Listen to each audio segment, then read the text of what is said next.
Two Andres and No missing the doubt. third Andre Moore. Right, on the way. We touched on it for a second before we started, but did this kind of happen spontaneously? Like you guys did a live with Ward, and he's like, you know what, we gotta do this, or was that? Yeah. I mean, I think it was some time before that. Okay. Ward gave me a call. First just kind of, let me know the idea of what they were planning on doing, and he wanted to see if I was, I was up to it because of course he's been seeing me doing my media thing for a nice little bit.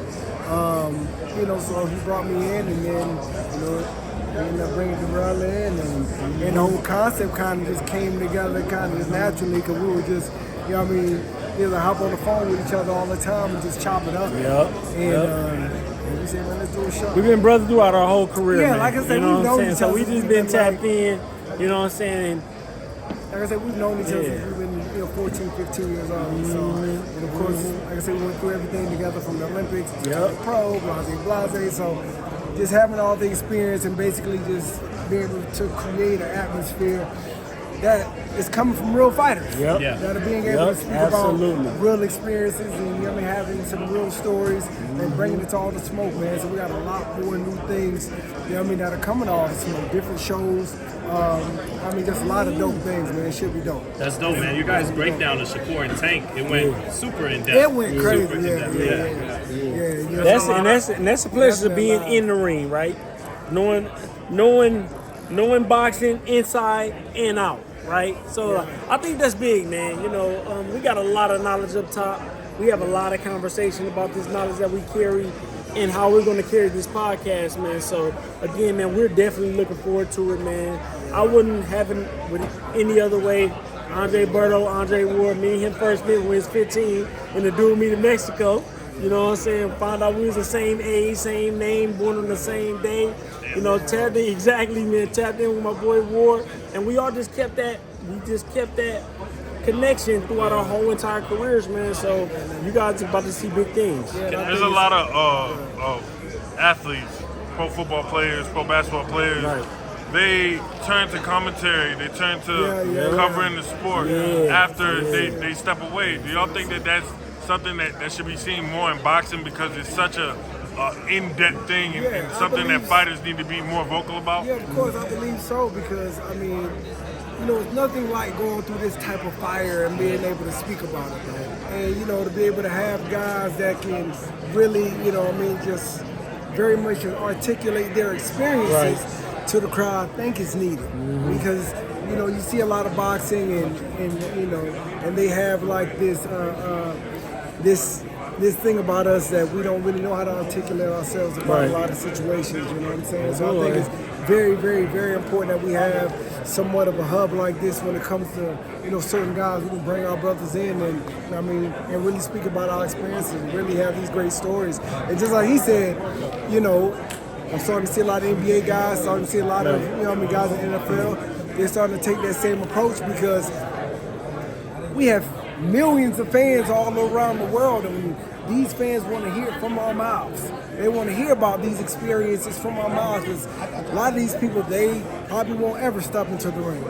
A lot of these people that love football, they will never be able to, be able to step on the field, but be able to speak about these certain situations that they've read or they've seen, coming, they're like very in depth from these players, man. I believe it's amazing. Boxing is back on that pedestal, right? Sure. And so many other athletes respect this sport.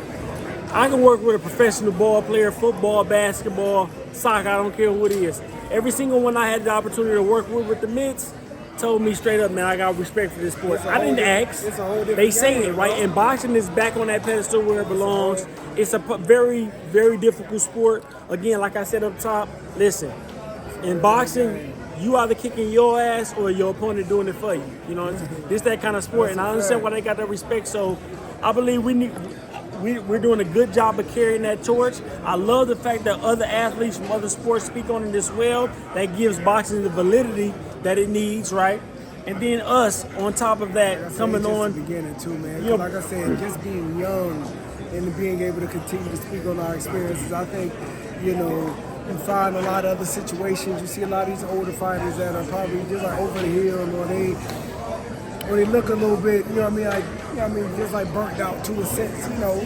I mean, it's kind of hard sometimes for a lot of these, you know, people to sit back and just want to listen.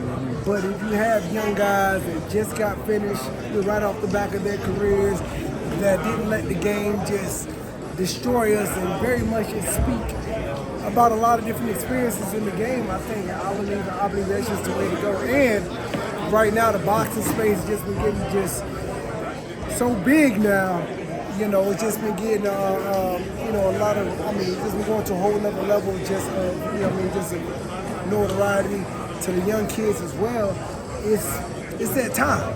It's that time to speak on it. It's that time to create different new, you know, media outlets to continue speaking on, and just having our voice in general too. So I think it's dope. Let me ask you guys about main event Saturday, Canelo and Berlanga. You know, do you guys feel Berlanga will take chances in this fight, like he's talking about, to get a 6-round knockout, or will he get in there, feel something he hasn't felt, and fight timid? Listen, Berlanga's saying 6-round knockout, right? And I believe that's going to give him the juice to get in the ring and try his best, right? However, you know, once Canelo connects, once Canelo stands up to a blow, right, I think that'll change the perspective for Berlanga. And that's me legitimately speaking on Berlanga's position, right? It's not me being a hater, just like he says. A lot of cats who listen, we genuinely feel like he's gonna have a hard time in this position. That's all. There's no hate involved, right? I don't want him. Someone's gotta win, someone's gotta lose. Exactly. Yes. You know, so like it's just like my thing is this: take advantage of your opportunity. That's all I want to see from Berlanga, taking advantage of his opportunity. Win, lose, or draw. Are you going to make a performance so well that the fans want to see you? Just like you said, I mean, it's a fight game, bro. And like I said, like we know what what that feels like to be able to have a certain type of idea on what the fight might go like. Then you get in there, you know, with a guy, he hit you with some shit that you're not prepared for. You're like, God damn, like, what was that? Like, that's going to make you change your perspective real quick. That's going to, you know, that game plan can go out the door really He probably been quick. there before, though. I mean, he didn't drop before. We've seen it. You know, I'm saying, but at the same time, you already got to have your mind made up on what it's going to be when you get in there. Yeah. If I get hit with some shit like this, I need to suck that shit up and keep going. Right. You know You what I feeling mean? that vibe from Berlanga? I don't know. Yeah. I mean, like I say, like, you know, all of us, we don't know. We'll have to see Saturday night. That's the thing about it. Like I say, he's talking good. Yeah. He's talking very confident. Yeah. But one thing about a fight game is you step in that ring, boy, you're going to find out real quick. And that's it. And that's just it right now, right there. It's literally, bro. There's nothing he can say or do, right, before that bell rings that convince me. Once that bell rings, and I see the expression on his face, once he faces a little adversity, that's what, you know, that's what I'm looking forward to. I want to see how he handles that. We're going to see what type of person he is. He's going to find out who he is. You know what I mean? Come Saturday night. You understand what I'm saying? So if he gets hit with something, he know. It's all about, okay, I think you know who he is. I'm gonna come back and motherfucking respond. Or this bad, right here a little bit too bright for me. The light's too bright. Too many fucking people in here. They hitting me with some shit. Like, I don't know. I probably need to back out. Like, but does he have a chance? Does he have a chance to everybody got a chance, bro. Yeah. Bro. Everybody got a chance. I agree. Everybody has a chance, bro. Like I said, like Canelo's not Superman. Right, exactly. He's not Superman. He's the man. Yeah, he's like, I could beat 20 Berlangas, and it's like, well, you're not a superhero. Right, you exactly. can't literally beat up 20. Yeah, I'm saying. Like I said, right. At the end of the day, man, you know, Berlanga has a chance. Right now, we got a man that's shaking up the sport, Turgal Sheik, His Excellency. If y'all were in the prime of your careers, and you had somebody like Alex Sheik, which fight would you ask for? A fight that you didn't get though. That's what a good fight question. What fight would you ask for? Most Andre definitely Dirrell or Andre Andre Dirrell? Ward for sure. Like, most definitely. Unfortunately, I never got back in position to earn that opportunity, right? But like, man, I say I can call it all the time, man. If I could have had the chance to fight my brother, and I would have definitely done that. You know, most what's definitely. happening? And what's happening? Man, we talking a little. We talking a little bit of smoke right now. And what's happening? Y'all might see something in a minute. Relax. Listen, Relax. these two guys, bro. I had these guys on the phone. They argue about this shit all day, every day. If you ready, I'm ready. It's to a point that these guys might have to step in there and spar real quick or something because this shit is getting ridiculous. Did the money play a part back in the day? Like, we're not trying to fight each other for this. Nah, man. It was our coaches, actually. My grandfather, the deepest, because Andre Ward said, when Virgil said they're going to have to fight, I mean, y'all not fighting, Andre Ward said, listen, if they said we got to fight, I'm preparing for Andre Dirrell, right? Me, on the other hand, when my grandfather said it, when he was like, man, you're not fighting them, I stuck. I mean, if that's what he wanted, that's what it was. You know, I listened to my grandfather. I followed my family's advice because I thought I had to. But I definitely was ready to fight Andre Ward if we would have had to fight him. What's happening if you would have fought him?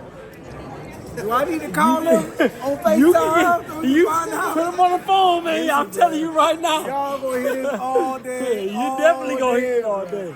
Would he have had to take it inside instead of be on the outside with the You round? can't Oh, tell. most definitely. He knew that. He knew that. He knew You that. can't tell Ward nothing. Ward thinking that he gonna do him, and this guy think listen, I would have been right there, and I still might be right. We still might make it happen. He might be the ref, though. I might be the ref. Simply- So we're gonna let y'all know this thing. Dre, we know you fought Floyd, but what other fight? I would have had. More so before You know what, that fight man? happened though. Like, You know at what, the man? peak of I your career. was so, you know what I mean, like on my come up, like I was such on a tear that I really ain't give a damn who was in there with me.